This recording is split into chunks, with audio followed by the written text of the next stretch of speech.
Bonjour, bienvenue dans cette nouvelle émission du Global Street Trader Academy, le Weekly Market Analysis. Ici François Blé, donc pour présenter cette émission. Vous êtes maintenant habitués, donc puisqu'on est maintenant à la 5e émission hebdomadaire de ce rendez-vous justement des marchés financiers du point de vue global. Je remercie infiniment tous ceux et toutes celles qui assistent à cette émission et je tenais à vous dire que je suis très content de présenter cette émission chaque semaine. Aujourd'hui, cette émission va être un petit peu longue puisque j'ai beaucoup de choses à vous dire concernant le marché financier et concernant ce que je pense en fait de la situation qui se passe actuellement sur le dollar, notamment sur les indices majeurs. Et je crois qu'on va faire un tour d'horizon global comme d'habitude, mais également je vais aussi m'attarder un peu sur le Dow Jones puisqu'on a connu, on a vu que on a vu la semaine passée que le Dow Jones a baissé de près de 700 points, voire 750 points, d'accord? Donc, il y a beaucoup de choses à dire. C'est une émission donc post-collapse, on peut dire, post-Dow Jones collapse. Donc, pour tous ceux qui le découvrent, donc moi je suis François Ablé, je suis responsable du GSTA, donc trader actif et aussi fondateur et formateur principal également au sein de cette structure, cette coopération éducative. Si vous souhaitez également nous suivre, veuillez s'il vous plaît consulter notre site web qui est le www.gstaacademy.com. Donc GSTA Academy en un mot. Vous pourrez télécharger un e-book gratuit disponible à partir de ce site dans la zone contact. Dans la zone contact, vous allez voir que il y a un lien sur en fait une note qui a été laissée. Vous pouvez cliquer là et vous pouvez justement accéder à l'e-book gratuit. Aussi, nous sommes joignables via Facebook, GSTA Academy Global Street Trader, donc GSTA et Global Street Trader Academy sur Facebook, là où vous vous trouvez présentement, et également sur YouTube. On a une chaîne YouTube qui a le même nom de l'école concernant Facebook, qui est aussi GSTA Global Street Trader Academy.com. Voilà. Donc, sans plus trop tarder, nous allons commencer bien sûr à l'avertissement lié au risque, parce que vous savez, le trading est une activité risquée. Il faudrait en prendre donc connaissance des facteurs qui peuvent justement vous amener à perdre votre argent, à le décupler ou à perdre votre capital. C'est très important. Donc, l'avertissement lié au risque à l'écran.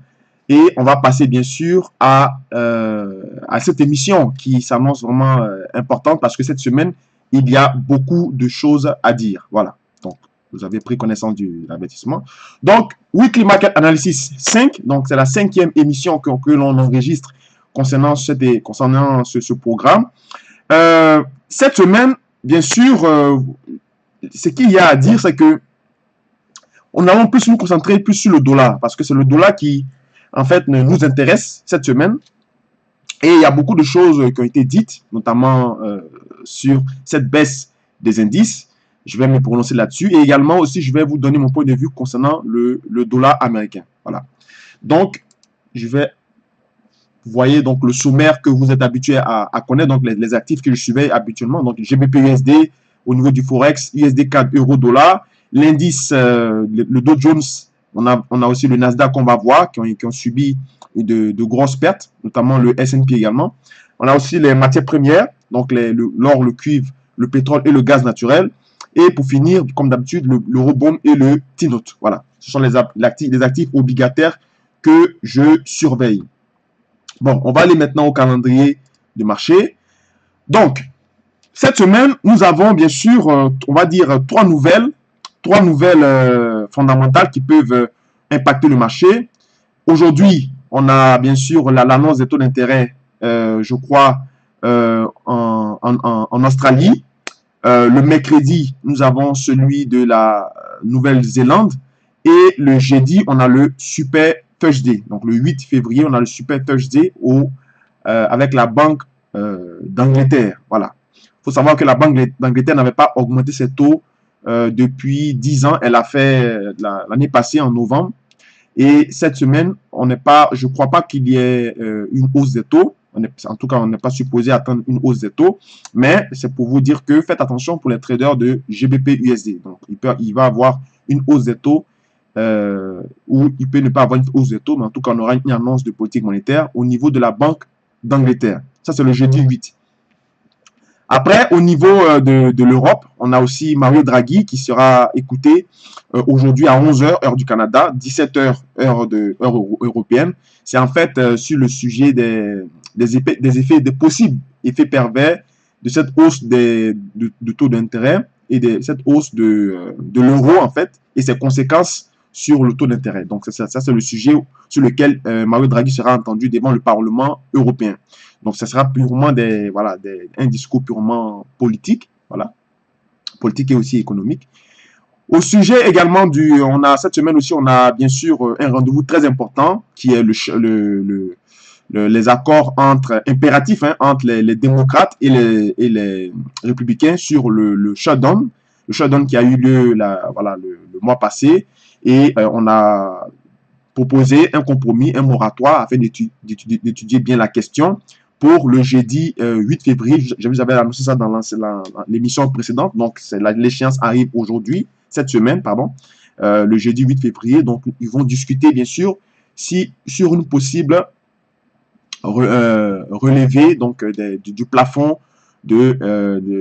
plafond de la dette américaine, donc du financement des activités fédérales et administratives aux États-Unis. Moi, je m'attends à ce qu'on lève ce plafond parce que ce n'est pas un élément anodin. Ça va faire la 18e fois, 19e fois que ça se passe. Donc, les Américains nous ont habitués déjà à ça. Donc, a priori, il ne devrait pas avoir de surprise.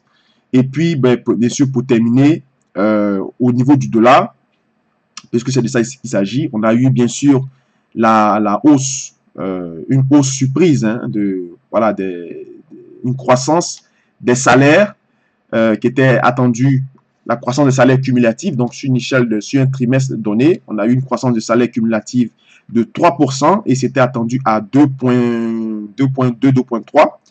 Et c'est ça qui a fait, bien sûr, qui a boosté le dollar. Donc, comme je vous avais parlé dans les anciennes vidéos, d'être prudent pour la semaine en question parce qu'on pourrait avoir une hausse du dollar à très court terme et c'est ce qui s'est passé. Le dollar a rebondi, mais il ne faut pas, bien sûr, trop jubiler parce que ce n'est pas encore effectif. Il y a beaucoup de choses qui rentrent en ligne de compte. Là, ça nous permet de nous faire un petit pont sur, bien sûr, la situation du dollar. Alors, comme on a vu, cette hausse, bien sûr, du dollar, cette hausse des salaires, et puis ces excellents chiffres du NFP qui nous ont amené à 200 000 créations d'emplois, comme j'avais dit. Moi, je m'attends à avoir des créations d'emplois entre 184 000 et 209 000. On a eu 200 000 créations d'emplois. Donc, ces chiffres-là, en fait, ont donné un rebond, un petit rebond du dollar à court terme. Et ça a mis la pression, bien sûr, sur tout ce qui est indice. Parce que si les taux d'intérêt, sont, comment je peux dire ça, si la création d'emplois est bonne, ça montre à quel point les Américains ou l'économie américaine se porte très bien, puisque, comme vous le savez, les économistes américains, notamment la plupart de leurs prix Nobel, disent que le plein emploi, c'est lorsque les États-Unis sont à 5% de création de taux de chômage. 5%. Actuellement, nous sommes à 4,1%. Donc, c'est le chiffre qui est sorti le vendredi passé. Donc, ça veut dire que les États-Unis se portent à merveille. Tout se passe bien là-bas. Donc, ça, la conséquence sur le dollar, ou ce qu'on est en train de voir, ou ce qu'on est en train peut-être d'anticiper, c'est ce qui s'est passé, ça s'est reflété sur les indices. Parce que, comme vous savez, au niveau des taux d'intérêt, quand les taux d'intérêt risquent d'être levés, parce qu'on a dit qu'on va peut-être augmenter les taux d'intérêt, on va lever les taux d'intérêt à 3 fois cette année, et avec la bonne création des NFP, avec les excellents chiffres des salaires, de la hausse des salaires horaires, qui soutient donc l'inflation, qui soutient la politique monétaire, on risque d'augmenter les taux d'intérêt plus de 3 fois, donc peut-être à 4 fois. Donc, c'est ce que le marché anticipe.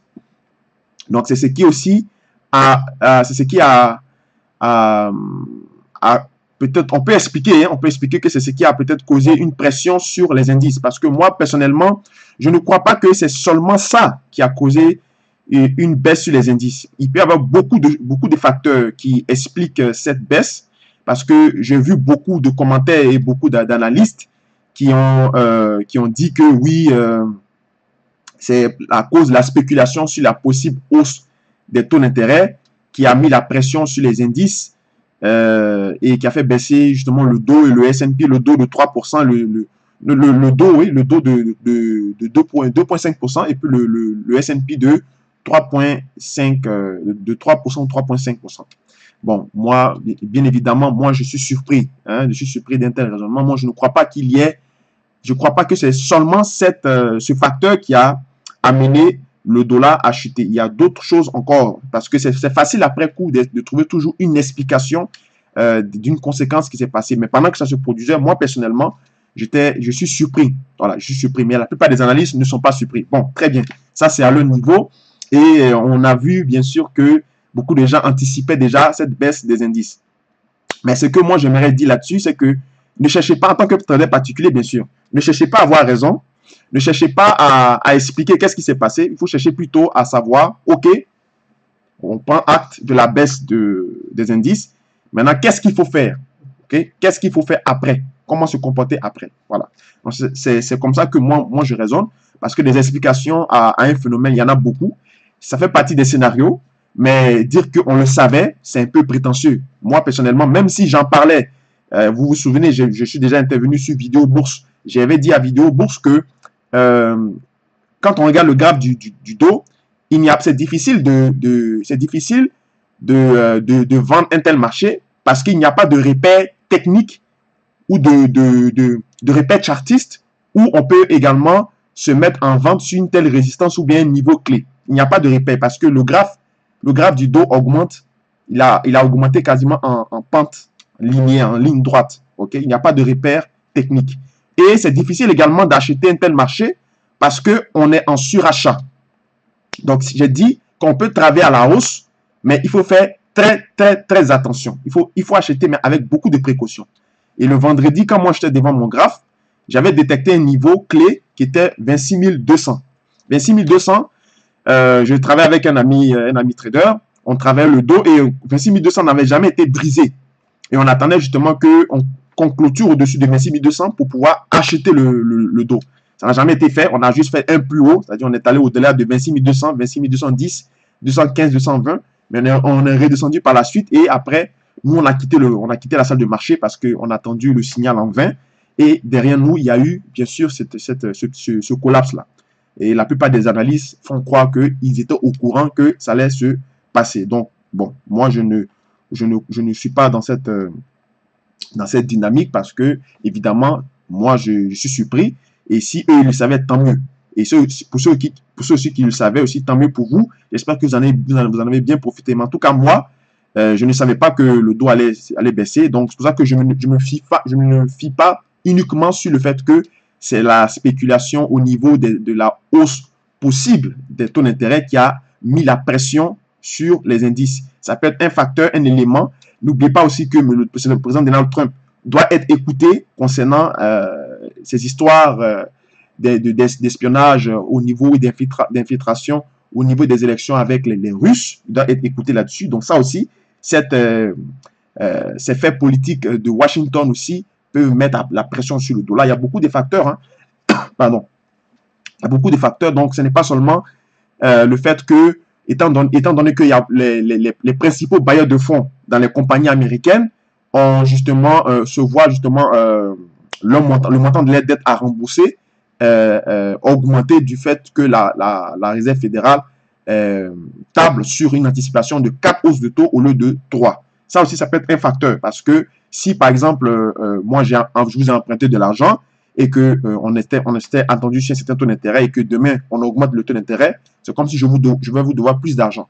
Et ça impacte bien sûr les entreprises qui vont diminuer, bien sûr, qui ne vont pas donner de dividendes pour certaines et qui ne vont pas aussi donner des bénéfices non répartis pour pouvoir être en mesure de compenser ce décalage au niveau des taux d'intérêt sur leur capacité à solver leurs emprunts ou leurs dettes. Donc, il y a beaucoup de raisons qu'on peut utiliser pour expliquer cette baisse. Mais en ce qui concerne vous, en tant que trader particulier, je vous recommande bien sûr de prendre acte de cette baisse et de faire attention de travailler à la baisse cette semaine sur les indices et d'être prudent. Okay? Parce que on peut on peut rebondir, hein, on peut rebondir, même si on a eu une grosse mèche rouge sur le dos, même si on a perdu 700 points, on peut tout de même rebondir et repartir dans le sens de la tendance de fond. Parce que la tendance de fond est là.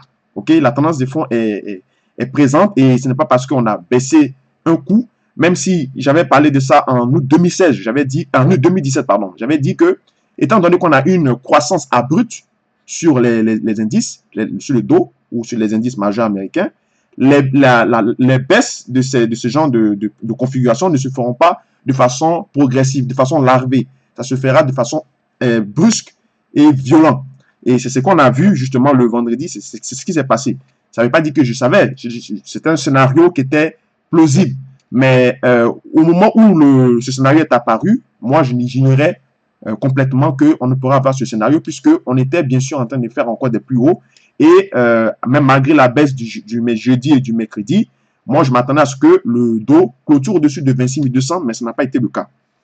Ainsi pour dire que cette semaine, le dollar américain, malgré les excellents chiffres de NFP, qui faisaient partie de mon scénario, malgré également la hausse des taux d'intérêt, bon, pas la hausse des taux d'intérêt, mais la hausse des salaires, voilà, qui soutient donc l'inflation dans le cadre de la politique, politique monétaire sur les taux d'intérêt, je reste quand même très prudent concernant le dollar, parce que j'ai bien précisé que le dollar va rebondir à très court terme et à court terme. À moyen terme, c'est une paire de manches. À long terme, c'est une autre paire de manches. Donc, la situation sur le dollar reste encore fragile. C'est encore flou. C'est vrai qu'on a un rebond mécanique.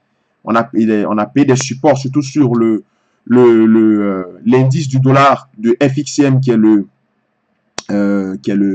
US Dollar Index de FXCM. Voilà.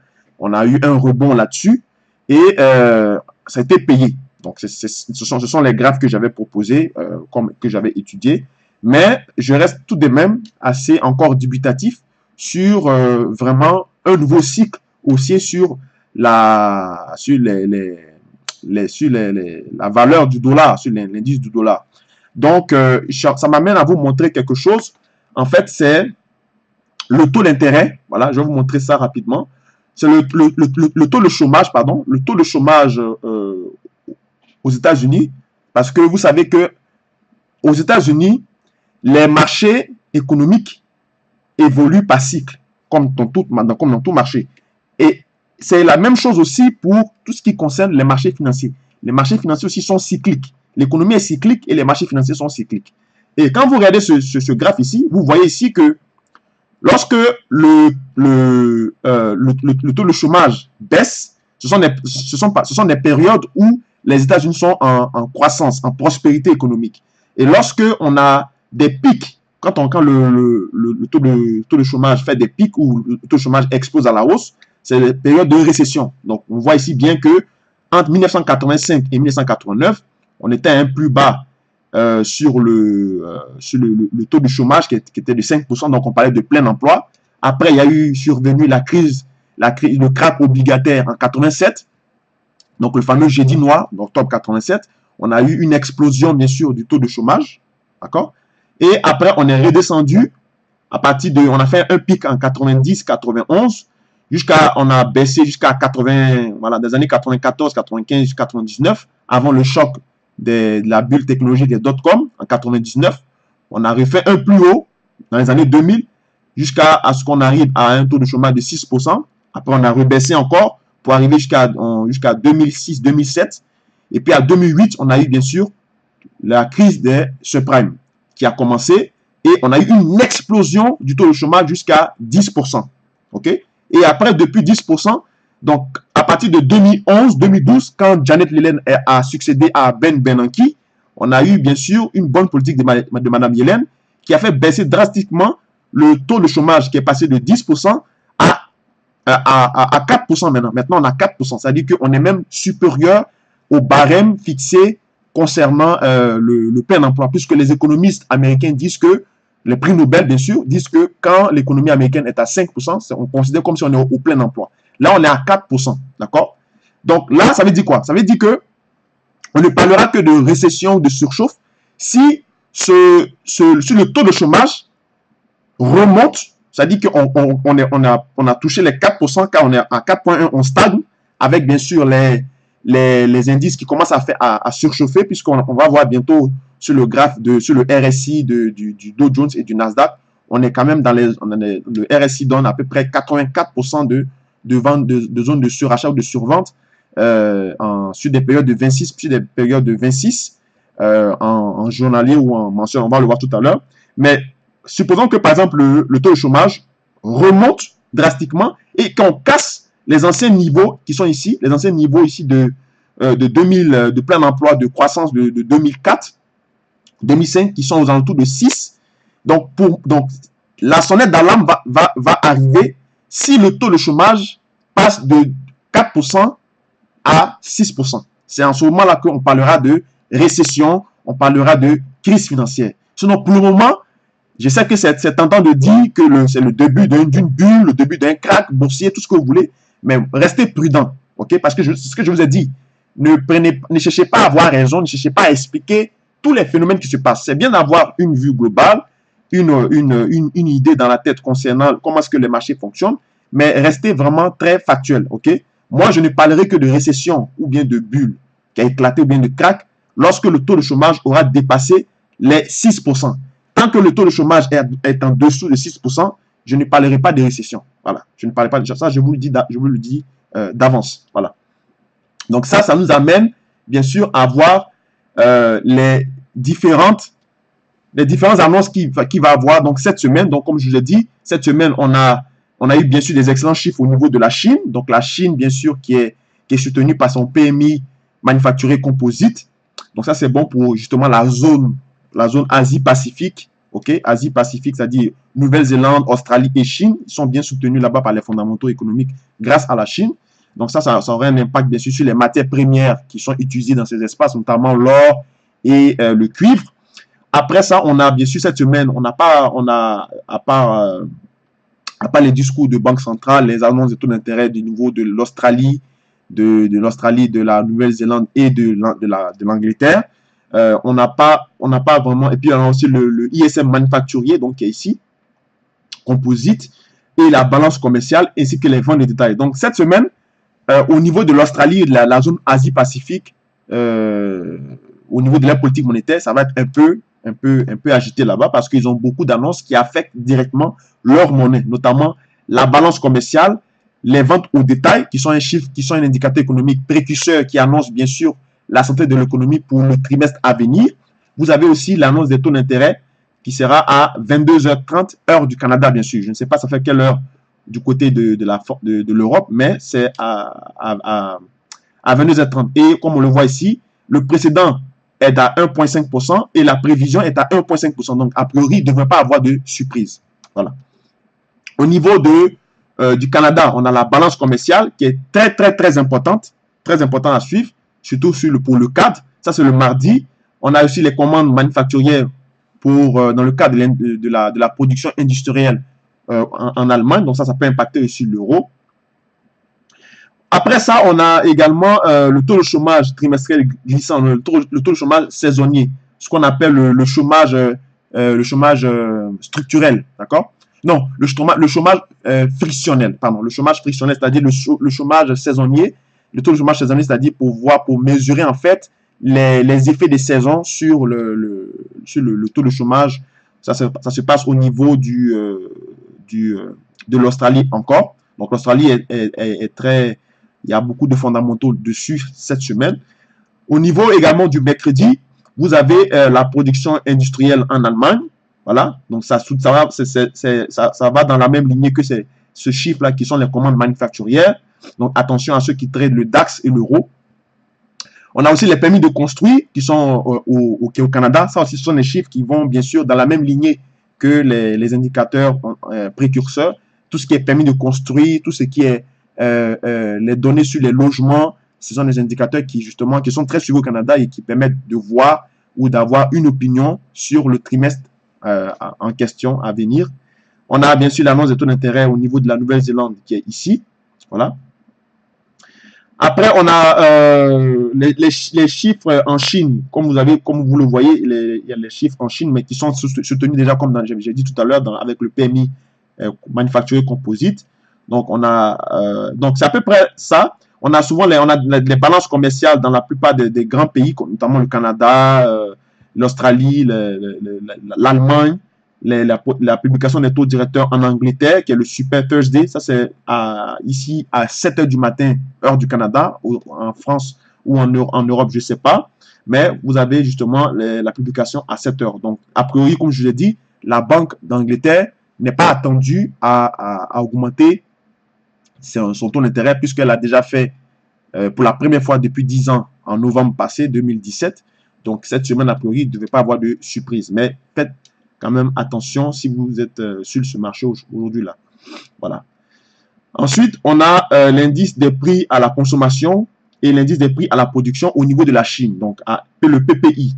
On a attendu à un léger recul, mais les chiffres de la Chine sont tellement excellents que je ne crois pas que ça aura un impact majeur sur cet espace-là. Parce qu'ils ont aligné une série de près de 7 à 8 chiffres économiques qui sont dans le vert et qui ont même dépassé les estimations. Donc, vous connaissez la Chine, ils sont champions dans tout ce qui est production industrielle, production manufacturière, et ça, c'est beaucoup d'argent pour leur économie. Et le vendredi, on finit bien sûr avec le taux de chômage au Canada, qui est attendu à une légère hausse, qui était de 5,7% précédemment, et là, elle est attendue à 5,8%. Donc, a priori, pas de bonnes nouvelles pour le Canada. Sauf si on publie un taux de chômage qui reste, par exemple, inchangé, comme à 5,7, ou en dessous des estimations.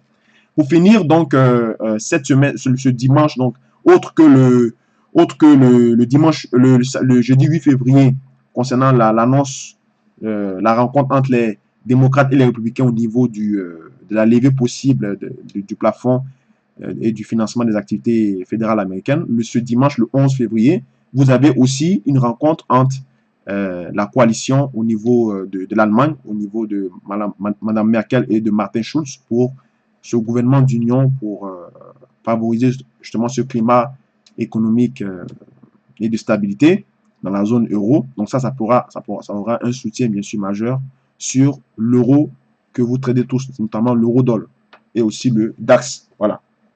Donc on finit rapidement avec ce calendrier également sur délai fixe avant de passer bien sûr au graphe. Donc c'est pour juste faire un récapitulatif, puisque souvent il y a certaines annonces qui ne se retrouvent pas dans le calendrier économique de CMC qui se retrouvent dans le calendrier délai fixe et vice versa. Donc juste pour jeter un coup d'œil rapidement, vous avez bien sûr le PMI manufacturier à 16 h, donc heure européenne.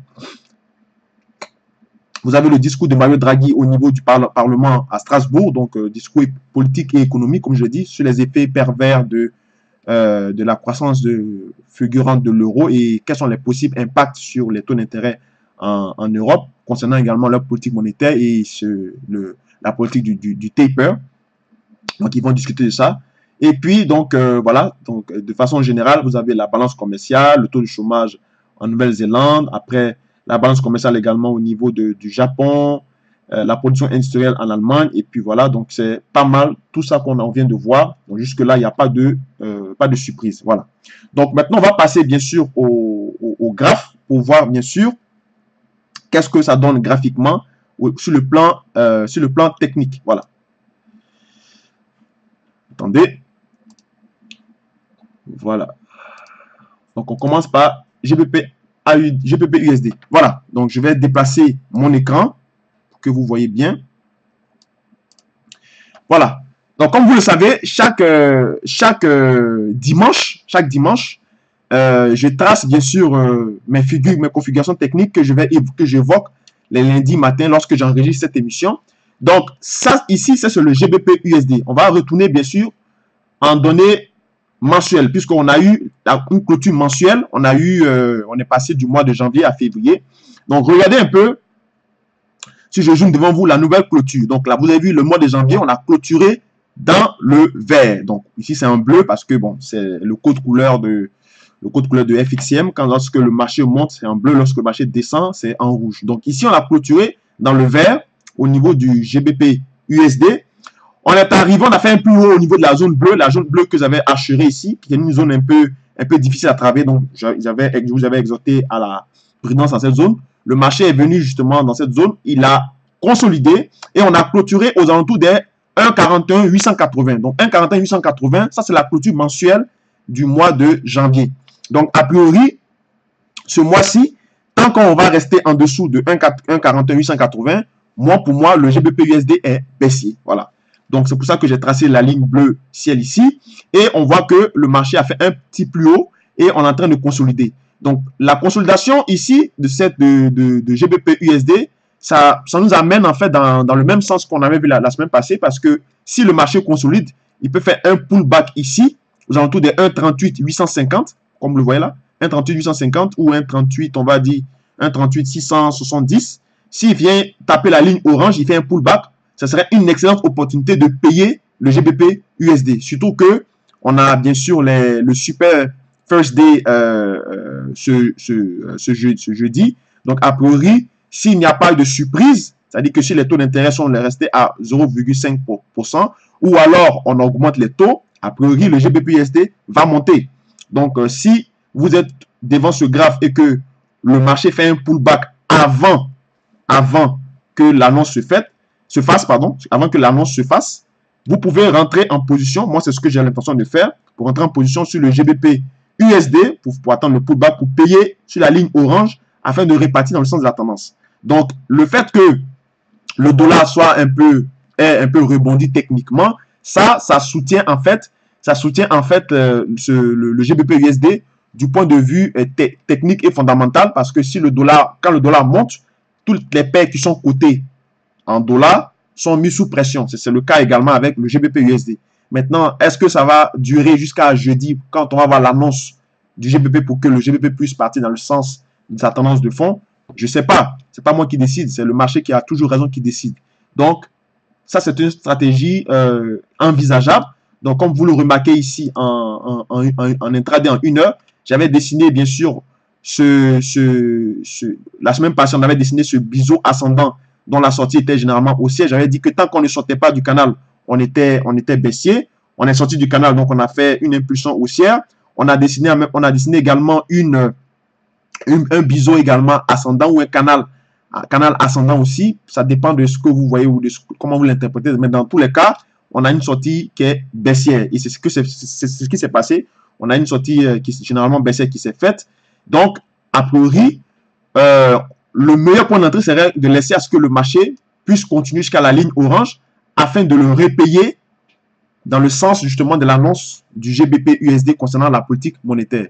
Si la politique monétaire est soutenue, bien sûr, est maintenue, c'est-à-dire à 0,5, il n'y a pas eu de surprise, le GBP va rebondir techniquement, puisque c'est un pullback, comme on a vu, non pas un pullback, mais un throwback.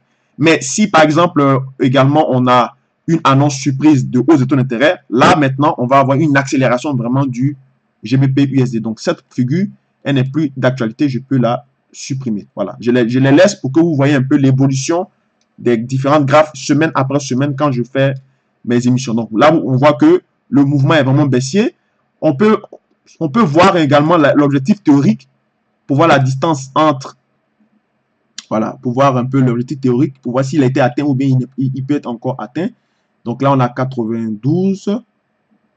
Donc si je descends ici comme ça, voilà. Donc vous voyez qu'on a pratiquement atteint l'objectif théorique. Voilà, c'est ici qui correspond curieusement à la moyenne mobile que j'ai tracée là. Donc, a priori, le GBP USD, ce mouvement baissier sur le GBP USD, théoriquement, est épuisé, il est fini. Donc, après, si on casse, bien sûr, si on clôture en dessous de ce niveau-là qui est, on va dire, 1,40, si on clôture en dessous de 1,40, on peut avoir une accélération jusqu'à 1,39 et puis dans cette zone-là. Donc, ça serait vraiment là le moyen, le bon point d'entrée pour payer le GBP USD en vue des nouvelles et des annonces de politique monétaire qu'on va voir le jeudi lors du Super Thursday.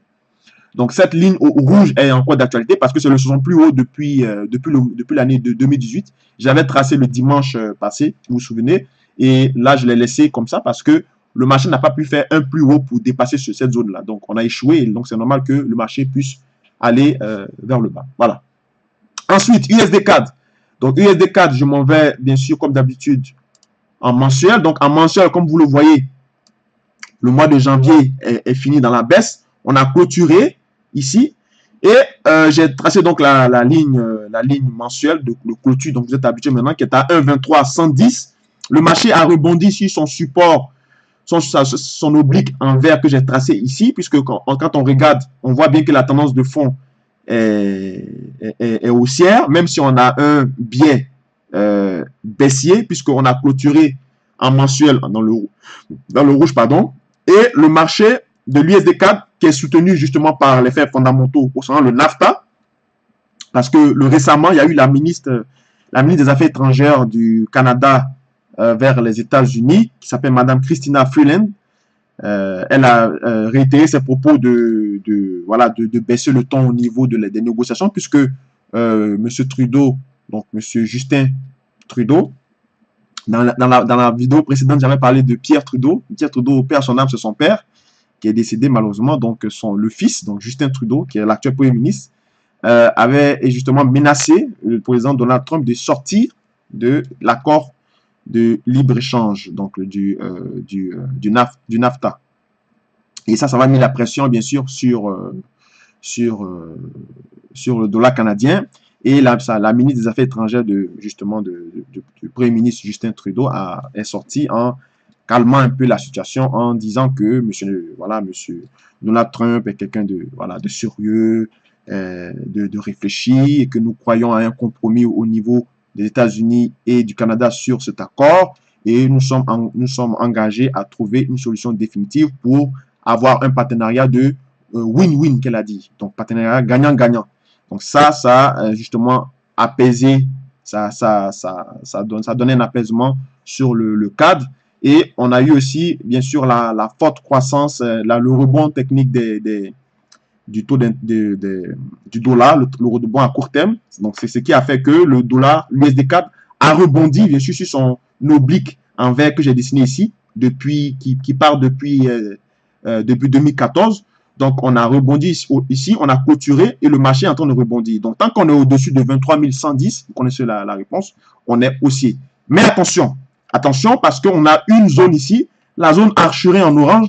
Faites attention, moi je ne m'amuserai pas dans cette zone parce que ça a été beaucoup travaillé. C'est une zone qui est devenue support, qui est devenue résistance, c'est une zone de polarité. Donc, c'est comme un pivot et on peut le casser, le réintégrer, le casser, le réintégrer. Donc, pour moi, je resterai hors de ce marché pour l'instant, ça dépendra.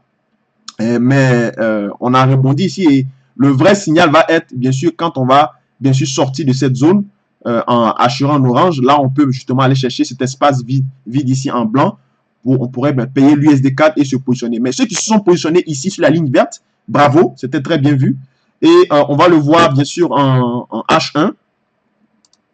Vous voyez, en H1, j'avais dessiné le range. J'avais dit qu'il n'y avait rien à faire dans le range, qu'il fallait rester en dehors du range. Il fallait attendre lorsqu'on casse le range pour commencer à rentrer en position. C'est ce qui s'est fait. On a cassé violemment ce range. Donc, si on prend vite fait un objectif théorique de ce range, donc la distance du plus haut et du plus bas de ce range, on voit ici qu'on a 127 pips à peu près. Donc, si on le reporte au-dessus de la cassure à 127 pips, ça nous donne à peu près un objectif théorique ici. Donc, c'est-à-dire un objectif théorique au-dessus de la zone orange assurée. Donc, on est à peu près parti pour un mouvement haussier, comme vous le voyez, une belle pente. Mais moi, je resterai en dehors de cette zone en orange, parce que c'est une zone qui est piégeuse. Regardez les antécédents. Vous voyez comment ça s'est passé ici. On ne peut pas travailler d'un tel marché comme ça. Donc, faites attention. Soit vous attendez un fallback sur la ligne grise pour payer justement la ligne grise qui est le plus haut, hebdomadaire. Vous attendez un fallback ici pour payer le USD4 dans le sens de la tendance de fond. Ou alors, vous attendez tout simplement vous attendez d'avoir un signal, vraiment un signal technique puissant, fort, pour pouvoir rentrer à l'achat sur l'USD4. Mais dans tous les cas, techniquement, en intraday, on est aussi sur l'USD4. Ça se voit comme ça, rapidement. Et on voit que la tendance de fond au niveau hebdomadaire, donc là, le biais, il est aussi haussier. Parce que vous voyez ici que en weekly, on a clôturé sur une bougie bleue où on a rebondi sur une ligne verte ici. Et on voit un petit rectangle vert ici. Vous le voyez, ce petit rectangle vert. Ça, c'est le plus bas depuis le début de l'année de 2018. Donc, a priori, on est amorcé dans un mouvement haussier. Donc, attendez un pullback sur la ligne grise ici, qui est le plus haut hebdomadaire. Voilà. Et on paye le USD4 jusqu'à aller chercher, par exemple, la zone en rouge ici, qui est 1,25. Donc, a priori, il y a un très bon mouvement à prendre sur l'USD4. Voilà. Donc, c'est ce que je tenais à spécifier. Ensuite, au niveau de l'eurodoll. Bon, l'eurodoll, on va repartir encore en clôture. Alors, l'eurodoll, donc vous voyez ici le graphe historique de l'eurodoll. On sait que l'eurodoll, bien sûr, on a eu une hausse depuis le début de l'année 2001-2002. Et la hausse est poursuivie jusqu'en 2008. On a eu la chute voilà, des marchés, la chute générale des marchés. Consolidation ou latéralisation en diagonale. Et après, on est rentré dans un nouveau cycle de hausse quand on a commencé à parler de rétrécissement du bilan de la Banque centrale, de sa dette. On a eu un cycle haussier aux environs maintenant des 1,25. Donc, a priori, quand on regarde comme ça vite fait, les 1,25 ont été pratiquement touchés, frôlés ou touchés. Donc, là, en ce moment, on a eu une clôture dans le vert, donc en bleu, sur l'euro-dollar. Donc, la clôture, c'est bien sûr, laissez-moi voir, la clôture, c'est 1,2400. Donc, a priori, tant qu'on reste au-dessus de 1,2400, étant donné que la distance entre 1,2400 et 1,25 est c'est pas beaucoup, c'est très peu, moi, je vous demanderai de rester neutre, prudent.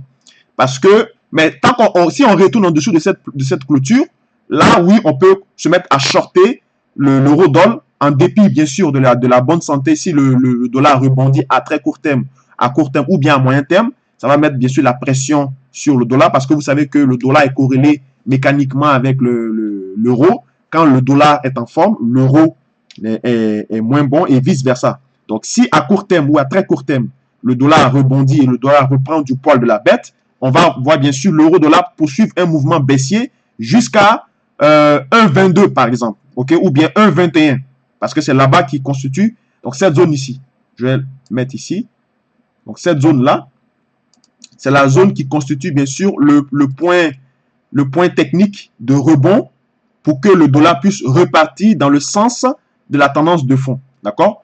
Donc, a priori, tant qu'on va faire ce doji-là, ici, pratiquement sur la clôture de 1,2400 ou bien légèrement en dessous, il faut rester prudent. Il ne faut pas acheter l'euro. Parce qu'aujourd'hui, vous avez un discours de Mario Draghi concernant, bien sûr, les effets pervers de cette hausse de l'euro. Donc, soyez prudent. C'est pour ça que je dis, soyez neutre. Moi, je suis neutre sur l'euro-dollar. OK? Bien que le dollar rebondit, OK? Bien que le dollar a rebondi, donc ça peut mettre la pression sur l'euro-dollar. Bien que si on voit que la tendance de fond de long terme est haussière, mais il faudrait rester neutre parce que il y a bien sûr un discours d'orientation sur la politique future sur l'euro et également la distance entre sa clôture mensuelle, c'est-à-dire la clôture du mois passé, et également la résistance oblique technique qu'on voit à nos yeux à l'écran qui était de 1,25 qui a été frôlée. La distance est très faible, donc ça veut dire que le mouvement a été peut-être déjà fait. Donc, si on a un mouvement qui est déjà fait, la chose à faire, c'est d'attendre soit qu'on vienne rebondir sur l'oblique ici pour le shorter, ou bien d'attendre que lorsqu'on passe en dessous de cette ligne bleue pour le shorter, ou bien de le repayer ici à 1,22 ou 1,21. Donc, actuellement, il faut rester neutre, je trouve, sur l'euro-dollar, parce que on le voit ici même en intraday. Voilà. En intraday, vous voyez, j'avais dessiné donc ce biseau d'élargissement qui était très étroit, hein, dont la sortie s'est faite à la baisse. Donc, on a vu le marché est sorti à la baisse, il a fait un pullback, il a rebaissé. Donc, ça, ce n'est plus d'actualité. Voilà. Après, on a refait un nouveau cycle haussier, donc que j'ai dessiné hier. Canal d'élargissement ascendant ou bien biseau ascendant, dépendamment de ce que vous voyez. Sortie qui s'est fait généralement baissière, donc on est sorti par le bas. On tente de franchir bien sûr la clôture. Donc si on casse les 1,2400, ça serait un excellent signal de short jusqu'à au moins 1,23. Donc a priori, il y a au moins 100 pips à aller chercher sur cette paire. Donc on peut le voir ici. Si on trace par exemple un objectif théorique entre le plus haut et puis le plus bas ici dans ce canal là, on parle de 114 pips. Donc on peut ici, voilà, 114, vous voyez, ça tombe pile poil sur 1,23. Donc c'est ici. Donc, c'est ce niveau-là qu'il faut aller chercher justement en short lorsqu'on clôture en dessous du mensuel, lorsqu'on clôture en dessous du mensuel passé. Voilà. Donc, ça, c'était pour l'euro-dollar. Au niveau du dollar, au niveau de l'or, voilà, de l'or. Donc, comme vous le savez, l'or, depuis un moment, l'or, voilà, c'est du surplace, c'est du yo-yo. L'or cherche un catalyseur géopolitique pour accélérer. Mais au niveau, bien sûr, au niveau des facteurs techniques sur l'or, il n'y a pas grand-chose. Même si on voit qu'on est dans on a dans un mouvement, une impulsion haussière. On a peut-être fait, par exemple, on fait par exemple des variations, mais ce ne sont pas des variations qui montrent une progression. C'est comme du surplace. Même si on a une résistance horizontale ici, donc ça forme une figure de ce qu'on appelle un triangle ascendant, dont la sortie se fait généralement haussière. Mais on n'a pas vraiment il faut vraiment un catalyseur puissant sur le géopolitique ou macroéconomique fort. Les NFP, bien sûr, ont amené un mouvement baissier sur le dollar, parce que quand le dollar se renforce, l'or est mis sous pression, puisqu'ils sont inversement corrélés. Donc, c'est ce qui s'est passé. Et on a clôturé quand même dans le bleu, en vert. Et la clôture mensuelle de l'or, c'est 1347. Donc, tant qu'on est en dessous de 1347, moi, je suis baissier à cause également du rebond le rebond du dollar à court terme, pardon. Donc, du coup, on voit que l'or, se cherche dans la zone de 1325, 1347, il va se chercher. On va regarder un peu plus en termes de micro. On voit ici que j'avais dessiné la semaine passée, j'avais dessiné le canal ascendant qui était propre techniquement. On était sorti, on a fait une période de consolidation et d'hésitation pour savoir vraiment la direction du marché, puisque en ce moment, le dollar n'était pas très sûr. On a eu des excellents chiffres du dollar, donc ça a précipité sa chute. Donc, ça a été reshorté, cette zone-là. La zone des 1347, qui est la clôture, comme je l'ai dit, a été reshortée. Donc, ce triangle ascendant, ce canal ascendant ou bien ce biseau ascendant est d'actualité parce que l'objectif théorique n'a pas été encore fait. Hein. Si on prend, bien sûr, le plus haut, et puis on regarde, bien sûr, bon, je vais le prendre à partir d'ici. On va dire comme ça, voilà, ici. Parce que c'est pas mal au milieu. Si on le trace, on va voir un peu où est-ce que l'or est susceptible de baisser. Donc, c'est à peu près dans cette zone ici. Voilà. Donc, la baisse sur l'or, son niveau baissier théorique est aux alentours des 1323. Donc, comme je l'ai dit, il va se chercher entre 1325 et 1347 ou 48, qui est sa clôture mensuelle. Donc, a priori, là, il n'y a pratiquement rien à faire, sauf ceux qui ont shorté ici, qui sont peut-être encore en position. Faites attention. Et ceux qui cherchent à shorter, il faut attendre bien sûr au niveau de la moyenne mobile qui est à 1340. 1340 serait un excellent point de short pour aller viser les 1325. Donc, prudence sur l'or, j'ai envie de dire même que rester neutre, parce qu'on le voit ici qu'on n'a pas vraiment de bons mouvements excellents, parce que ce canal ici que j'ai dessiné, il tient encore toujours, puisque l'objectif théorique n'a pas été encore réalisé. Voilà. Et l'objectif théorique est à 1323, comme on l'a vu sur l'écran. On peut dire aussi 1325, ça dépend. Donc, voilà. Au niveau du pétrole, le pétrole mondial, le UK Oil, voilà, le Brent. On a vu également cette semaine qu'il y avait depuis un certain moment, le pétrole mondial évoluait parce que le dollar était un peu fragilisé. Et après, on a eu une stabilisation. On a vu également des excellents chiffres au niveau du pétrole. On a eu aussi une augmentation de l'offre du baril du pétrole et également une augmentation dans le décompte. Hein, dans le décompte, comme je vous avais parlé, dans le décompte des plateformes et des forages des puits pétroliers. On a vu également que ça a mis une pression puisque ça fait une situation d'offre supérieure à la demande, en tout cas à court terme. Ça a amené donc une petite consolidation, une petite correction au niveau du dollar, du pétrole. Donc, on le voit ici. Mais sachez que on reste toujours dans la tendance de fond qui est haussière. Voilà, tendance de fond qui est haussière. Comme vous le voyez ici, triangle ascendant, sortie généralement haussière. Donc, on est monté. On fait un flow back sur la ligne rouge, qui est la résistance qui va devenir maintenant un support. Et donc, ça serait un excellent point d'entrée aux alentours des 68,80 $. 68,80 $, 68,80 $, pardon, pas 68, mais 66, pardon, 66,80 $ ou 66, 70. Ce serait un excellent point d'entrée d'achat pour le Brent, pour aller viser justement la zone en bleu, qui est la zone des 75 à 80 $. Voilà.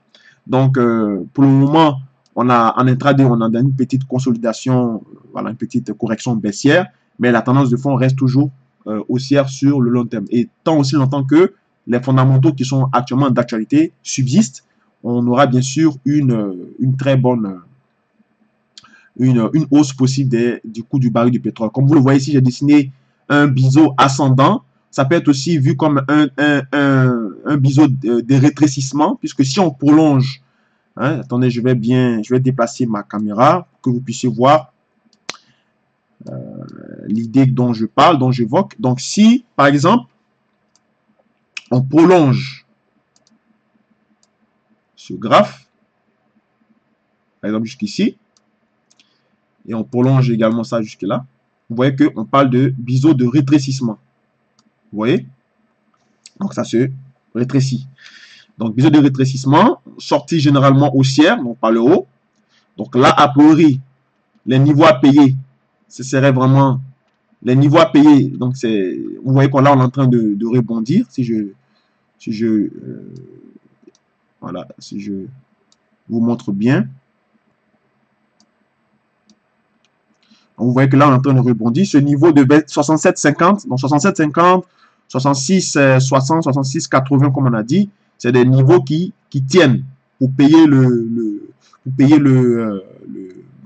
pétrole, pour aller dans la direction justement du plus haut, même si on est en dessous de la clôture mensuelle, mais on est dans une phase de throwback. Donc, si le marché consolide pour venir toucher la borne inférieure donc de son pattern qu'on a décelé en H1, on est susceptible justement de retourner vers la hausse, tant aussi longtemps que les fondamentaux sont là. Le pétrole, pour moi, est haussier. Donc, l'excellent point d'achat sur ce pattern-là pour profiter, ça serait bien sûr au-dessus de 68 $. Donc, si on clôture au-dessus de 68 $, ce serait donc une opportunité d'achat pour aller viser 68,90 $ et plus haut. Voilà. Pardon. Donc, au niveau du cuivre. Donc, le cuivre qui est soutenu par les fondamentaux chinois. Donc, fondamentalement, le cuivre est haussier. Donc, aussi longtemps qu'on reste sur cette ligne verte, cette tendance de fond mensuel en vert, là, on considère toujours que le cuivre est haussier avec les données fondamentales qui proviennent de la Chine. Et c'est ce qui s'est passé. On a eu une clôture, bien sûr, dans le rouge, mais on est au-dessus de la clôture, donc la ligne bleue qui est là. Donc, tant qu'on est au-dessus de cette ligne bleue, moi, je considère que le cuivre est haussier techniquement et fondamentalement également. Mais en intraday, c'est plus difficile de travailler le cuivre parce que vous savez, en CFD, c'est un produit qui est difficilement tradable en intraday, mais si vous voulez faire du swing, c'est très bien. Ce serait vraiment un excellent produit pour justement profiter de la hausse. Donc, comme vous avez vu, hier quand je traçais justement le pattern, on était ici. Et qu'on a eu les excellents chiffres au niveau de la Chine, on a eu un bon galopant. Hein, on est monté, on a cassé quasiment la clôture mensuelle et on s'en va viser justement la bande supérieure de ce grand biseau d'élargissement dont la sortie se fait généralement à la hausse. Donc, vous voyez qu'on se dirige vers là. Mais tant qu'on va rester dans cette zone ici, il faut rester prudent, il faut rester neutre. Mais aussi longtemps qu'on continue, il faut laisser le mouvement se poursuivre. Et puis, l'excellent point d'entrée, bien sûr, d'achat sur le cuivre, ça sera aux alentours des 3,25. Au-dessus des 3,25, ce serait bien de rentrer à l'achat sur le cuivre pour aller viser au moins les 3,30, 3,50 à peu près. Voilà.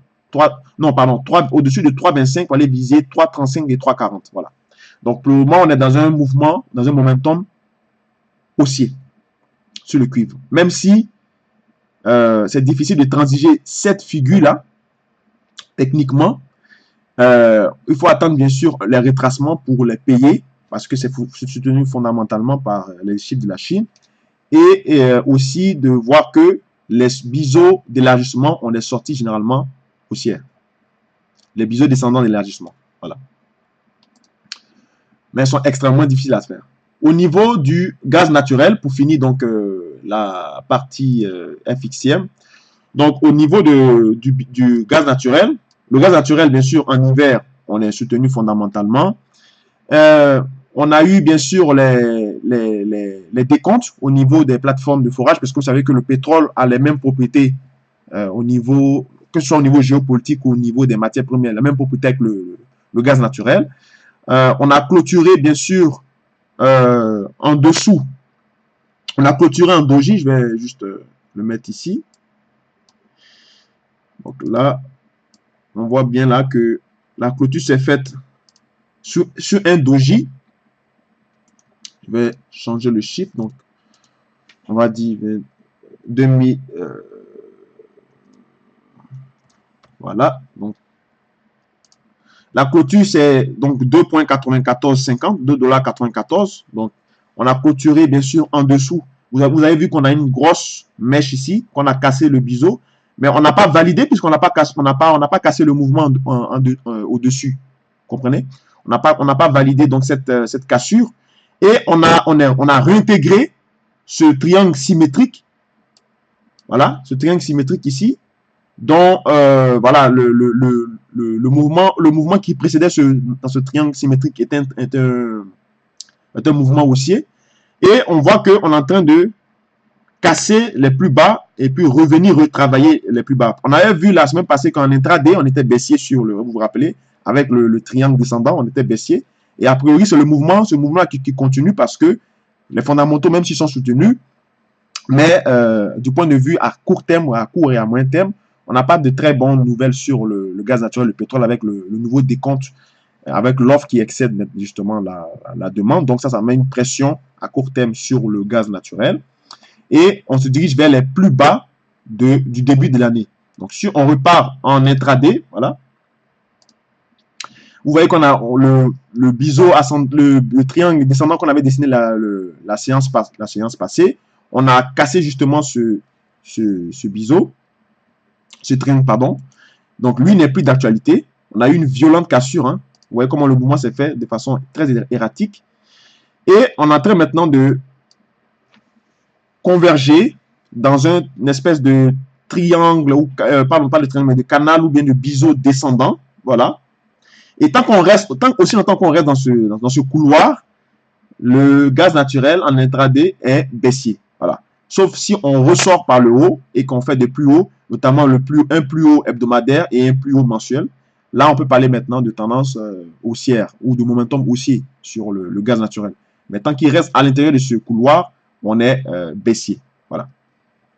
Donc ça, c'est pour achever donc cette partie de FXCM. On va maintenant passer à la deuxième partie, qui est la partie de CMC Market avec le dos, dont j'ai beaucoup de choses à vous montrer. Puisque c'est le dos qui sera très suivi cette semaine et moi également, je le suivrai. Donc, au niveau des indices. Donc, hier, par exemple, j'ai travaillé le graphe du dos avec un ami trader qui m'a beaucoup aidé puisque lui, il est spécialisé en Ichimoku. Donc, on regardait vraiment qu'est-ce qui se passait vraiment sur le dos concernant cette baisse qu'il y a eu, puisque je vous ai dit que moi, je ne crois pas que ce sont seulement les taux d'intérêt qui ont précipité cette chute. Certains analystes l'expliquent comme ça. Bon, ça, c'est leur point de vue. Je respecte. Mais moi, je suis assez surpris. Eux, apparemment, ils ne sont pas surpris. Mais moi, je suis surpris de cette baisse. Maintenant, bon, moi, je ne cherche pas, bien sûr, à avoir raison. Loin de là, juste à savoir maintenant qu'est-ce qui peut se passer après. C'est-à-dire que maintenant qu'on a eu la baisse, avec toutes les explications qu'on a, avec toutes les idées qu'on a, quels sont les points d'entrée techniques qu'on peut avoir à court terme et à moyen terme. Donc, c'est ce qu'on a fait, c'est ce que vous voyez à l'écran. On a analysé le graphe pour vous et on s'est amusé à partir depuis 1987. C'est-à-dire qu'on a pris les données de 1987 sur le dos. On a analysé chaque rétractement du dos, c'est-à-dire le rétractement qui s'est passé en 87 lors de la récession. Il y avait aussi un petit rétractement en 91, on a vu. On a vu également en 94, On a vu également en 80 de mémoire, en 99, je crois, ouais, 99, 2000, on a vu. On a vu également, pardon, en 2007, 2008. Et on a fait une moyenne des rétractements. Donc, sur les 30 dernières années, les rétractements sur le dos sont en moyenne de 2350 points. On a calculé pour vous. 2350 points. Et 2350 points en moyenne sur les 30 ans, quand le dos se rétracte, y compris les données justement sur les récessions, sur justement les petits flash cracks et tout ça. Le plus petit rétractement du dos, c'est passé en 94 où on a eu à peu près 420 points. Et le plus fort, bien sûr, c'était en 2008 où on a eu à peu près 7500 points à peu près qu'on a perdu sur le dos.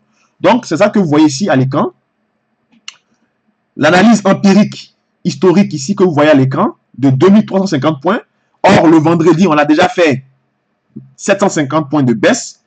Donc, quand on le retire, il reste techniquement 1600 points qu'on pourrait perdre encore sur le dos. C'est une hypothèse, hein? C'est un scénario. Ça ne veut pas dire que c'est ce qui va se passer. Moi, je ne suis pas moi qui décide si le dos va baisser. Mais moi, avec cette étude qu'on a fait, nous croyons que le dos est susceptible de baisser encore, consolider de 1600 points. Et si on consolide jusqu'à 1600 points, le niveau que ça peut nous donner, techniquement, c'est celui qui est là. 23 900. Actuellement, nous cotons à 25 300, ok, sur le dos. Le marché vient d'ouvrir, il est 9h30. Donc, ça veut dire que si le dos devait justement se rétracter, se replier, on peut aller encore chercher encore 1600 points de baisse jusqu'à ce niveau 23 600. Le 24 650, c'est un niveau, comment j'ai mis, monthly, c'est-à-dire c'est un niveau en fait, un niveau technique qui est donné par l'Ishimoku, puisque moi quand je travaillais le dos, mon niveau que je travaillais qui est égal à la clôture mensuelle, hein, qui est de 26 200 que j'ai tracé ici en bleu. Tant qu'on ne repasse pas au-dessus des 26 200, je vous exhorte, vous n'êtes pas obligé, hein, chacun fait comme il veut, mais moi je travaillerai à la baisse sur le dos. Je ne chercherai pas à payer le dos tant qu'on est en dessous de 26 200. Parce que 26 200, c'était le niveau que j'avais vu le vendredi, techniquement, et qu'on n'a jamais pu clôturer au-dessus. On a fait d'un plus haut et puis on est redescendu. Donc, tant qu'on ne repasse pas, on ne fait pas un niveau plus haut au-dessus de 26 200, moi, je resterai baissier sur le Dow Jones. Après, vous avez le 24 100. 24 100 qui est un niveau hebdomadaire, c'est-à-dire qu'à chaque fois qu'on casse certains niveaux, on se dirige vers ce niveau-là. Donc, le signal Ishimoku, que comme j'ai mis ici, est donné par 24 820. OK? Si je prends le croissillon, 24 820, c'est quelque part ici. 24 820. Voilà, c'est quelque part là. Donc, le signal Ishimoku sera donné ici. 24 820, si on casse ce niveau-là, voilà, supposons que c'est là. C'est-à-dire c'est la clôture, le début et également la fin de la clôture mensuelle du mois de décembre et le début, donc l'ouverture du mois de janvier. Donc si on casse ici 24 820, ça c'est notre signal Ishimoku pour shorter le dos jusqu'au premier niveau qui sera de 24 650, qui est le niveau mensuel. 24 650, c'est quelque part ici. Voilà, puisqu'on est en mensuel. Après, on va aller, par exemple, au niveau hebdomadaire qui sera 24 100. 24 100, c'est quelque part là. À peu près ici. Là, on va dire. 24 100. Voilà, c'est ici. Vous voyez? Après, si on casse 24 100, on va aller maintenant à 23 900. Donc, ça veut dire si on va jusqu'à 23 900, ça aurait validé l'étude empirique qu'on a fait sur les rétractements du dos sur les 30 dernières années. D'accord? Et si on casse également ce niveau-là, qui est le 23 900, qui constitue la moyenne des rétractements sur le dos, on va arriver maintenant sur le niveau mensuel, qui est la Tenkan, le niveau de la Tenkan mensuelle, qui est 23 780. Donc ici, comme vous le voyez, dans cette zone-là. 23 780. Et si on casse maintenant encore la Tenkan, On ira jusqu'au plat de la Kijun mensuelle, qui est à 21 030, qui est quelque part ici. 21 030, et si on casse maintenant 21 030, là, bien sûr, on parlera maintenant de récession, de krach boursier, de tout ce que vous voulez, parce que vous voyez que on serait quitté de 25 000 jusqu'à 21 000, on aurait perdu 6, on aurait perdu 4 000 points. Ok, 4 000 points, c'est pratiquement plus de la moitié de ce que le Dow avait perdu dans les années 2008, où il avait perdu 7 500 points.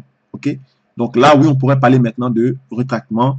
Et là, vous allez voir que pour faire un lien avec le graphe sur le taux d'intérêt, le taux de chômage que je vous ai montré, on va maintenant peut-être dépasser le taux de chômage des 5% pour aller dans les 6%, 7%. Là, maintenant, on pourrait parler de récession. Là, on va arriver ici à ce niveau-là. Donc, si on casse ce niveau-là, si on casse le niveau de 18 140 de la récession, là, on peut parler maintenant de crise financière sur les indices. Pour le moment, nous ne sommes pas encore là. Ce sont des scénarios que j'ai établis pour vous, pour que vous ayez des idées claires. Mais en aucun cas, c'est ce qui va se passer. Parce que moi, je ne connais pas l'avenir. Hein. Je lis comme vous, en tant que trader particulier. J'établis des scénarios et je réagis lorsque ces scénarios, justement, se matérialisent. Donc, le signal de short sur le dos concernant l'intraday, ok, c'est ici. C'est la zone des 25 740, 25 700. Ok, ça serait le signal du price action, le signal de short sur le dos. Et ce signal-là sera confirmé bien sûr par donc ça c'est le premier signal. Et le deuxième signal sera le signal Ishimoku de 24 820. On va aller bien sûr en 4 heures pour que vous le voyez bien. Donc en 4 heures, si je prends le croissillon ici, donc c'est ici en fait, il faut attendre un retracement du dos. Donc si le dos retrace ici, vous voyez ici qu'il y a un point ici, il y a une clôture ici, qui est la Shiku. Tout ce que je dis là, ça vient de la part de mon collègue et ami trader qui m'a exhorté à cette analyse concernant, puisque lui c'est un expert Ishimoku. Donc il m'a dit que le retracement, donc le meilleur moyen pour shorter le dos, c'est d'attendre à ce que le dos se fasse une correction haussière pour respirer un peu de cette baisse, de ce traumatisme là qu'il a eu le vendredi passé. Et s'il échoue bien sûr en dessous c'est-à-dire que la zone entre 25 700, 25 740, si on échoue sur cette zone-là, là maintenant, ça serait un bon signal pour shorter le dos jusqu'à aller chercher plus bas. D'accord? Maintenant, ceux qui sont les puristes Ishimoku, qui veulent attendre bien sûr une bonne confirmation, votre signal, c'est aux alentours des 24 820. C'est là-bas qu'il y aura le signal Ishimoku. C'est-à-dire à peu près ici. 24 820, c'est à peu près ici. C'est-à-dire au plus bas de la clôture, de l'ouverture de janvier et de la clôture de décembre. Plus bas que ça. Ce sera le signal de vente. OK? Donc, voici un peu le scénario que nous avons mis en place sur le dos. Scénario très intéressant. Et il m'a dit également un détail clé. Dans Ishimoku, quand on parle, il y a deux cas de figure. On parle soit de anomalie de marché ou de normalité de marché. Une anomalie de marché, c'est lorsque vous voyez ici, par exemple, que la distance entre la Tenkan et la Kijun, la distance est supérieure à la distance, c'est-à-dire supérieure à l'écart du nuage de la SSA et de la SSB. Quand on a ce genre de cas de figure, on parle d'anomalie de marché. Donc ça, en général, ça annonce un retournement à court et à moyen terme, selon les spécialistes Ishimoku comme lui. Et quand on voit bien sûr que le nuage, c'est-à-dire le Kumo, donc l'écart entre la SSA et la SSB est supérieur à la distance ou à l'écart entre la Tenkan et la Kijun, nous sommes dans la normalité. C'est-à-dire qu'on est dans les conditions normales de marché. Mais le contraire, ça annonce souvent des retournements et une possible inversion de tendance. Et on voit ici, bien sûr, quand on met un RSI, juste pour illustrer mes propos. Donc, un RSI, je vais mettre un RSI, par exemple, RSI, où es-tu? Attendez, hein. Je cherche un RSI. Voilà, il est là. Donc, RSI, moi je le mets sur 26 périodes. Donc, 26 mois, ça fait plus de 2 ans et demi. 26 périodes. Bon, c'est pas grave, on va faire comme ça. 26 périodes. Donc, vous voyez ici, le RSI, au niveau du RSI, on a dépassé. Je voulais juste voir un peu comment est-ce que... vous voyez ici, le RSI est monté jusqu'à presque les 80, 82, 80, 84. Mais je ne sais pas pourquoi il ne m'affiche pas justement le graphe ici pour que je puisse voir, avoir la lecture justement du niveau actuel du RSI. Mais c'est pour vous dire, attendez, je vais voir ici, ligne sur... Ok, sur acheter, donc je mets à 80, voilà. Et sur vendu, on le met à 20. Voilà. Bon. Donc, vous voyez ici, le RSI, un RSI mensuel, hein, 26 mois, période de 26 mois, on est monté jusqu'à 80, 82 à peu près, 83 même. Donc, ici. Et on a commencé à corriger, à baisser. Comprenez? Donc, les gens ont commencé à vendre le dos. Mais il ne faut pas se précipiter. Parce que le dos peut être vendu. Et vous voyez ici ce niveau-là. Ça, c'est par exemple un niveau ici à peu près de, on va dire, un RSI de 26, 26 périodes. Donc, ça peut donner un niveau à peu près de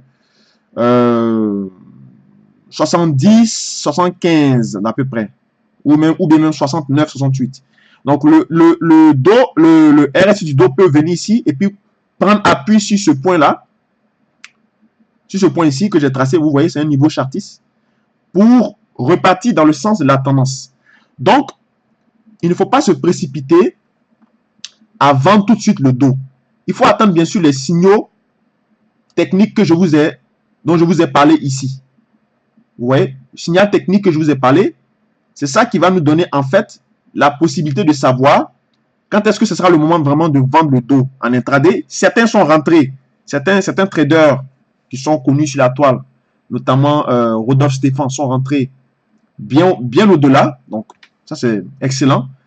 Et ils ont des objectifs assez distants.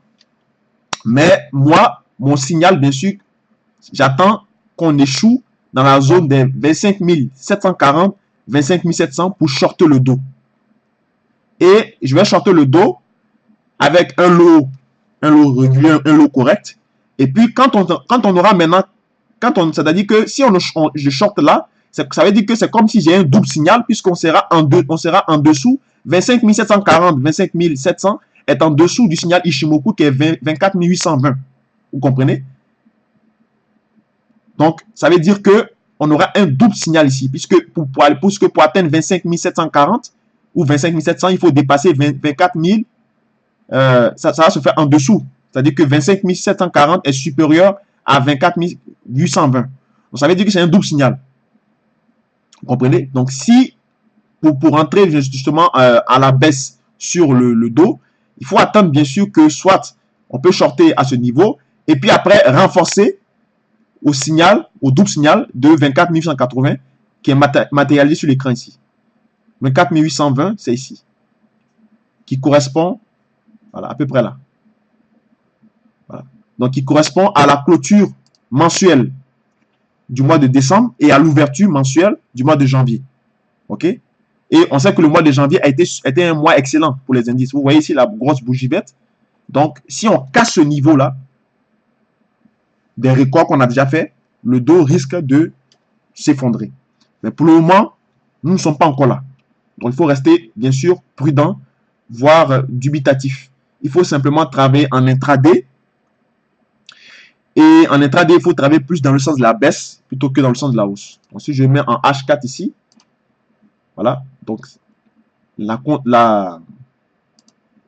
ici, le retracement au niveau de cette zone pour ensuite me donner le signal pour vendre le Dow Jones. Voilà. Donc maintenant, vous savez tout sur tout ce que je pense maintenant sur le Dow, bien sûr avec cette anomalie de marché et vice versa et l'anormalité de marché. Donc ça, c'est le travail, le fruit du travail de mon cher collègue et ami trader qui m'a donné cette intuition et cette vision, qui est un travail assez remarquable. Donc ça, c'est ce que je peux vous dire là-dessus concernant le Dow.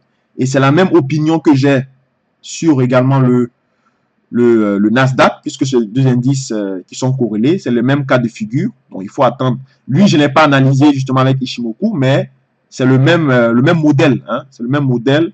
En 4 heures, il faut attendre, bien sûr, un retracement. Quand vous regardez ici, regardez bien, hein, regardez bien ce graphe. À quoi ce graphe vous fait penser? C'est une figure, hein, une figure qu'on a l'habitude de voir, qui est l'épaule, tête-épaule, n'est-ce pas? Vous allez voir.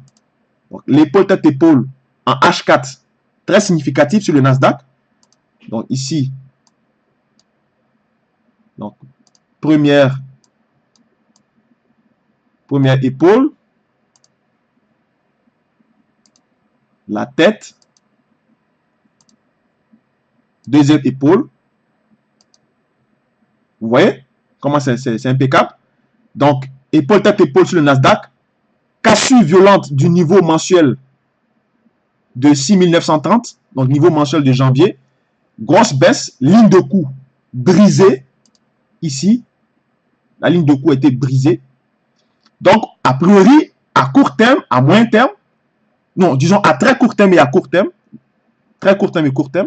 on a eu un retenellement de tendance, puisque les figures de retenellement dont fait partie l'épaule tête épaule sont là pour faire retenir les tendances, d'accord? Donc, on a rompu la tendance haussière. Donc, on a cassé cette montée-là, ce momentum haussier. Et on se dirige maintenant plus bas, certes peut-être vers la zone de la moyenne mobile ici, ou bien on va peut-être se stabiliser là, c'est ce qu'on est en train de faire, pour repartir dans le sens de la tendance. Mais quoi qu'il en soit, avec cette épaule tête épaule en H4, il serait judicieux pour vous de travailler à la baisse à très court terme et à court terme en intraday sur, bien sûr, les indices. Vous voyez? Si on va en daily, c'est le même cas de figure. Hein. En daily, violente cassure ici. Le premier point technique que le marché peut prendre appui, c'est ce qu'on a vu tout à l'heure. C'est ici. C'est le premier point technique. Vous voyez? On l'a presque atteint. Donc, si on se retourne a priori, on peut avoir une petite correction dans le sens de la tendance de fond. Mais si on le casse, le deuxième point technique, ce sera ici. 6510, pardon. Si on casse le premier point technique, le premier point d'appui technique qui est 6560 ou 6550, on se dirigera plus bas sur 6510. Donc 40 points, 50 points plus bas. OK? Ça, c'était pour le Dow. Et pour le Nasdaq également. On part maintenant sur le T-Note. Donc le T-Note, lui aussi, il est baissier à cause justement de la possible spéculation des taux d'intérêt, d'augmentation du taux d'intérêt de 3 à 4. Ça met la pression, bien sûr, sur les taux obligataires. Pression négative, mais sur les rendements obligataires, puisque c'est une question d'échéance ou de maturité. J'en reviendrai dans les prochaines vidéos pour expliquer comment interpréter les obligations. Mais il y a les taux d'intérêt, il y a les taux obligataires, et puis il y a les taux de rendement obligataires. C'est pas pareil. Donc, les taux obligataires sont sous pression. Donc, on a eu une baisse, ce qui a fait baisser donc, le T-Note à 10 ans, qui est l'actif obligataire le plus liquide au monde, le plus transigé. Donc, on a cassé justement cette zone. Le plus bas, le niveau mensuel, c'est ici, bien sûr. Et également, en ce qui concerne le niveau hebdomadaire, c'est ici, à la zone grise. Donc, moi, j'attends simplement qu'on vienne ici, comme vous savez, au niveau des 120, 121, 120, pour repayer pour payer techniquement le T-Note, puisqu'on évolue à l'intérieur d'un canal ascendant de long terme. Et tant qu'on n'a pas brisé cette ligne verte, je ne chercherai pas à shorter le T-Note. OK? Fondamentalement, vous le savez, au niveau du T-Note, avec bien sûr la possible augmentation des taux d'intérêt de 3 à 4 fois par cette année, ça peut donner donc ce qu'on appelle ça peut amener donc bien sûr la Fed à rétrécir drastiquement et plus vite que prévu, puis donc ça va occasionner des coûts énormes au niveau de ces bailleurs de fonds. Ça peut amener donc la Fed à rétrécir son bilan plus vite que prévu et ça va occasionner bien sûr des coûts d'emprunt énormes. Donc voilà pourquoi ça met aussi la pression sur les indices. Et de ce point de vue-là, on peut dire que je vous avais posté un graphe concernant l'ensemble des QE au niveau de la zone mondiale, c'est-à-dire QE États-Unis, QE Japon et Banque centrale. Donc ça peut amener à très court terme et à court terme, voire même à moyen terme, les États-Unis à rétrécir leur bilan de façon drastique. Voilà. Donc, on va voir également ce jeudi 8 février avec au niveau du shutdown, donc l'activité du financement gouvernemental au niveau de l'administration fédérale. On va voir bien sûr, cette question sera nécessairement débattue, mais moi, fondamentalement, je suis assez neutre, voire haussier sur la Fed au niveau des taux obligataires ou des rendements obligataires, mais techniquement, on voit qu'on est baissier. Moi, je cherche à payer simplement le T-Note aux alentours des 120, 121. Si on ne casse pas ce niveau, tant qu'on ne casse pas, je payerai à long terme le T-Note. Voilà. Et on va voir également au niveau du bond, pour finir cette émission. Le bond, comme vous l'avez vu, on a bien sûr on a cassé la zone bleue, on était en intraday, on était baissier. On se dirigeait bien sûr vers également ce biseau descendant intermédiaire qu'on avait dessiné ici, comme vous le voyez. Je vais juste décaler un peu l'horizon de temps pour que vous puissiez voir. Apparemment, je ne peux pas. C'est pas grave. Donc, ce biseau ici, là, avec le trait vert et le trait rouge. Donc, si on vient toucher ce biseau, on va a priori rebondir dans le sens de la tendance de fond. Et on a possiblement rebondi puisque la zone, la ligne grise ici, qui est la clôture hebdomadaire, on a fait un genre on peut appeler ça un bear trap. Donc, on est descendu plus bas, puis on est rebondi, puis là, on est en train de clôturer en vert, puisque là, on est en données hebdomadaires, vous voyez. Donc, si je vais en H4, vous voyez que là, ça fait un bear trap, c'est-à-dire que le marché est descendu. On a fait un plus bas en dessous de la clôture hebdomadaire, et on est reparti dans le sens de la tendance. Donc, ça, c'est justement soutenu par les fondamentaux concernant l'annonce de la possible fin du QE en 2018, cette année. Vous comprenez? Donc, a priori, le rebond à court terme et à moyen terme, on est dans une phase baissière. Voilà, tant qu'on est en dessous de la clôture mensuelle, on est baissier. Donc, ce serait un point d'entrée ici pour shorter. Mais à long terme, on est fondamentalement haussier sur le rebond. Voilà.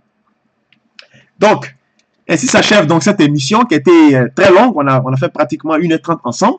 On va bien sûr donc voir le récapitulatif de la semaine rapidement, voilà, dont on vient de parler. Donc, au niveau de cette semaine, je vais déplacer mon écran pour qu'on puisse bien voir ce dont je parle. On peut le mettre en bas ici, voilà. Voilà.